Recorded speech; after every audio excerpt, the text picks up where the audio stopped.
Alrighty, what is going on, everybody? My name is Blitzwinger, and ladies and gentlemen, welcome back to a brand new episode of the LEGO Dimensions 100% Completion Guide. And today, it is the final dimension. It's the final countdown to Badoom Boom. We are finally here, ladies and gents. It is time for the final level in the game. Now, technically, there are 6 other levels, which are the bonus levels. I will tackle those over the next few weeks. Hopefully, you guys will enjoy them. But I do have to admit, thank you to each and every single one of you that has enjoyed these videos. They took a long time to put together, so I still appreciate each and every single one of you that took the time to watch them, leave a like, and so on and so forth, and hopefully you enjoyed them. To those of you that didn't, I apologize, but there's good news. This is the last one for the next little while. I wanted to really clear out all of them as fast as possible so we could focus on LEGO Brick Adventures again. So hopefully you guys will enjoy today's final dimension level, when we will be, of course, tackling the final dimension in the final level, and we'll be trying to 100% complete it. Well, not trying. We are guaranteed to 100% complete it. Here we are. Right off the bat, you are going to get into a fight with Mr. Lord Vortex, and as the battle happens, you want to essentially center your character pretty early on, and just be prepared to always capture an item, your very first Minikit, around the area of like his belly button. Like if you imagine where his belly button would be for Vortex, that's pretty much where the Minikit would appear. So that's kind of what you want to keep your eyes open for. That's about the area that you're going to be looking to. And when you see a golden little chest coming through, that's what you're going to be going for, and that's what you're going to be trying to capture and add to your collection. So that's the focus. That is the goal there. And that's what you're going to be working towards in terms of getting your very first Minikit unlocked. Keep in mind, going into this level, I already have a few Minikits unlocked. So because of that, for me, it won't be Minikit number 1. But for you, it would be and appear as number 1 as far as the Minikits go. So once again, here we are, ladies and gents. You will notice that right now, we are already starting to center ourselves. And right there he is. There we go. Boom. Got it. First Minikit collected. So that is the first check mark that we get to put on our list. Next up, we're moving on to the section where Vortex is actually looking over the area, and he's kind of keeping a good eye on the whole situation. And this is going to be the second to last area. After this, you move on to the last area where you battle Vortex, which is pretty epic and everything. But this is going to be the main area where you're going to collect most of your Minikits, or at least most things will be accessible from here. So right off the bat, as soon as you take control over your characters, you're going to want to make your way backwards and basically clear out everything in sight. The main reason why we're doing this, A, because we want to get some studs in order to get rule breaker status, so that would be number 1 reason. And number 2 reason, because this will allow us to start working on our next Minikit, which requires us to destroy 5 of these statues all around this particular area. So the first statue is right here over on this side. You clear that out, and that is a job well done. You also might want to take a quick little second right here to smash up all of these. We'll get to these items in a moment's time, and they will lead us to a pretty important area as well. So we'll be back in this area in just a moment. But first, let's just continue focusing on the actual statues and try to clear those out successfully throughout the entire area. So statue number 2 is actually right up here above the little, I guess maybe like a little assembly there with the different keystones. So there's number 2. Then we are going to go ahead and fly our way over to here, which allows us to see number 3 right next to it. Come on, smash that up. There we go. That's number 3 cleared off and checked off of our list.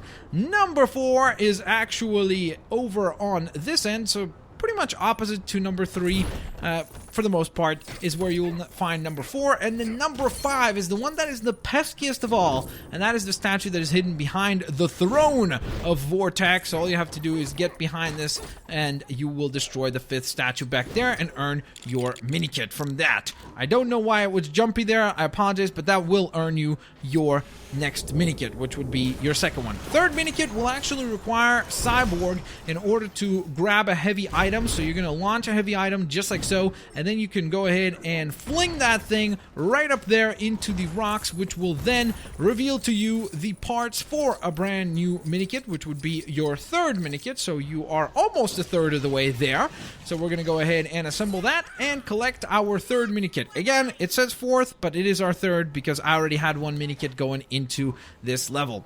right back in this same area, but on the right-hand side instead of the left-hand side, you're going to need the drone ability in order to get your next Minikit, so you can use either the Cyberman or Mr. Dr. Emmett Brown. So once you have either one of their drones launched, you're going to press each and every one of these buttons in sequence, and once you have all of them pressed, you will have a little hook that now appears on the wall, which will now be able to be pulled by anybody who has the grapple hook ability, such as Batman or maybe Wonder Woman or any of the other characters that can do that. So you're going to go ahead and grapple hook that position, pull that thing down, and reveal to yourself your 4th Minikit in this vicinity. So, remember that area at the beginning where I said, hey, we're going to be back there? Well, that's exactly where we're headed to right now, because this is a very, very important area that will unlock to you and reveal to you another area in which we'll be able to get a bunch of studs. But before we can get there, or not just studs, Minikits, but before we get there, we actually are going to need a Ninjago character. So, in order to access this next section,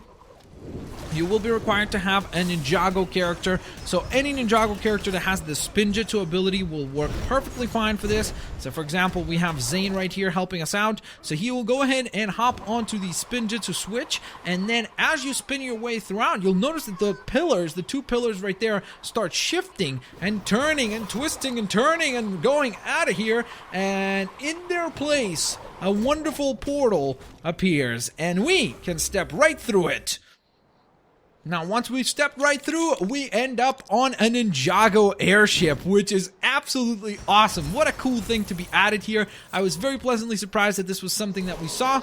Right off the bat, we destroy the 2 silver Lego objects that were on the front of the ship, and once we have that destroyed, we once again assemble another Spinjitzu switch. Once again, we need the help of a Ninjago character, or any character that has the Spinjitzu ability, which is the Ninjago characters. So we can then switch into that character after we get a few studs, of course, because studs are always really, really nice, because why not get a few more studs added to your collection to get rule breaker status. But once we are done pretty much clearing out all of this stuff in our vicinity, we're going to be able to actually switch up into our next character. But I guess we could take a quick little moment to actually collect a few studs, because why not, right? I mean, seems like a pretty good idea. At least for the time being, so to speak. But now, back to the front of the ship we go, and now we can actually switch into our Ninjago character. I don't know why I said it so weird. I said Ninjago instead of Ninjago. I said Ninjago. That could be kind of funny. If that was actually the name of it, that would be interesting. But as you spin your way to victory, you will then make the dragon roar and reveal yourself a little bit of Minikit goodness, which is always really, really nice to see. And before we even leave the front of the ship, we're going to actually grapple hook this position right here, or this point, and that will reveal a nice little staircase that we can then take in order to earn another Minikit up at the top of the staircase. You don't actually have to climb up atop the staircase with a character. You can actually just fly up if you'd like, so that's something that is 100% viable if you'd like to do that as well. And that will earn to you the 6th Minikit. Before you leave though, or proceed to the rest of this area, you might want to fly up all the way to the wingspan here and get the extra studs, because hey, they're nice, they're valuable, and more importantly than that, they will get you close to your rule breaker status. So why not just take the extra few moments to make sure, or at least try to guarantee, your rule breaker status to actually happen. But don't worry, I'll show you a couple of spots in this area specifically where there are a bunch of studs to get, and you're going to be able to increase your stud count through the roof, which will be absolutely awesome. By the way, that dragon probably needs some mints, huh? After that breath right there. It's like, imagine, your ship can fly, but it can also spit fire. The Avengers Quinjet, or for that matter, the helicarrier, has nothing on this thing. This thing is like, it's a living, breathing dragon ship. I mean, you can't really go wrong with that, now can you? Let me know in the comment section below, which one would you prefer? This or the helicarrier that the Avengers, or I guess S.H.I.E.L.D. has access to? So let me know in the comments section below. So, that being said, we then proceed to the back half of the ship, where there is once again plenty of stuff to do, include once again get ourselves some more studs. But before we get into that, we have our rescue mission right up ahead. Whoops. So just when we thought that things were going well and we got things sorted out relatively well, yeah, these robot police officer dudes show up and say, no, this is not going to happen because Lord Business is not going to permit this to occur. He's working with Lord Vortek and he will not let you succeed. So What do we say to that? Well, we need a character that can grapple hook. That's what we say to that. So we're going to make our way up top the actual ladder here, which is pretty funny because look at this. We're like pushing that guy. Get out of here. He's still running on that ladder. Okay, good luck, dude. In the meantime, we're going to go rescue our good buddy old pal from the Ninjago universe right here. So all we need to do is grapple hook that little position. And once you have that in position, you pull it in, and there you go, ladies and gents. Jacob Pevsner, I think is how you say his name, one of the competitors in the Elemental tournament, has now been rescued, and the rescue mission for this level has been now officially checked off, which is fantastic. So, before we carry on and proceed with the rest of the action here for the level, what we're going to do is summon in a character that has the electrical charge ability, such as the Joker. You could also use Jay if you'd like, especially since this is a Ninjago themed area. It'd be more fitting, I guess. But once you have that character in place, you're going to try to obviously time the stud bricks to be broken apart at the right time to get yourself some extra studs. One thing that was interesting is that I wasn't really sure as to how to get that purple stud. It seemed like it was inaccessible. I kept trying over and over again, and I was just unable to actually secure that one purple stud that was back there. I thought maybe if I use a flying character, I could actually fly up there and get it, but it's still, as you can see right here, just does not seem to want to cooperate with me. So if you manage to get that purple stud, let me know in the comment section below and let me know how you actually accomplished that and got that done. Alright, we're not done yet though, because there's still plenty of work to be done around here, including getting some more studs, because that's always really, really nice and fantastic to add. But on top of that, we are going to go ahead and head over to this area. And on this side of things, we're actually going to need a character that has the computer ability. And that could be very, very many characters. There are lots and lots of them that are available for this specific task. Oh, wait a minute. No, I forgot. We're actually going to first tackle the hatch mission. Oh, yeah. Okay, Gollum, sorry. I know you're smart and everything, but you're not the right one for the computer mission. First, we're going to actually make our way through the hatch here and try to get the Minikit, but then we're like, yeah, denied, because we need to actually use the sensor ability from Wildstyle before we make our way through the hatch. So keep in mind, the correct order of actions there is use Wildstyle to detect those two little links that are around the Minikit containment unit, and then you're going to use a small character to get through the hatch and break those apart. So now we're going to smash and bash those things out of there and get ourselves another Minikit added to our collection, and that would be our 7th Minikit collected overall. Alright, so back here again, and now we're actually going to use a character that can use technology panels or computer devices and such. So Benny is a perfect candidate, and we're going to defeat this little puzzle right here. Once again, guys, this puzzle, if you want to get an extra purple stud, you want to make sure to collect all of the studs available on this puzzle, because that will guarantee you an additional point from that. I did speed it up just for the sake of time, and just because obviously it's something that is probably not the most exciting thing to look at, so just wanted to speed that up and show you guys how you go about actually unlocking all this stuff. And once you have things sorted out, you're just going to proceed through this whole little area, little by little, activating all 4 buttons, and once you have all 4 of them activated, you will be able to proceed onwards. And before even proceeding, you're going to be obviously rewarded with a Minikit, which is what you're really after, of course. So there we are, with the 4th button now active.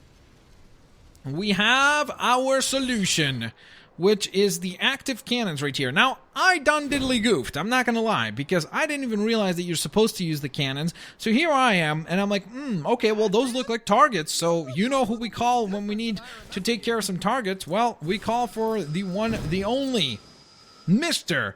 Legolas. And when I summoned him in, I actually, oddly enough, did manage to hit a couple of the targets, which was very, very surprising, because I don't think you're even supposed to even do that. But it was like a very, very pleasant surprise that I managed to pull off even that. However, then at a certain moment, I'm like, oh, wait a minute.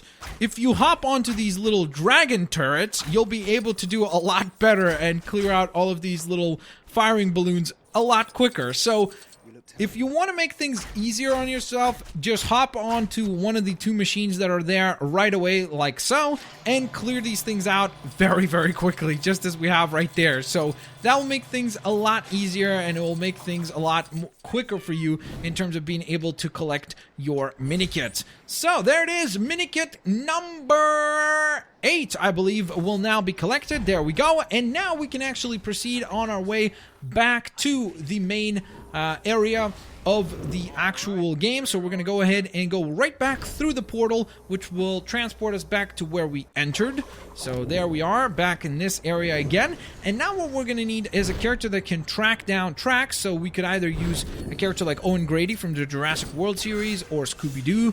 And then once you have the keystone activity, you're going to teleport yourself to the purple position. So once you have the purple actual teleportation done, just like so, oh sorry, the blue one, not purple. What am I talking about?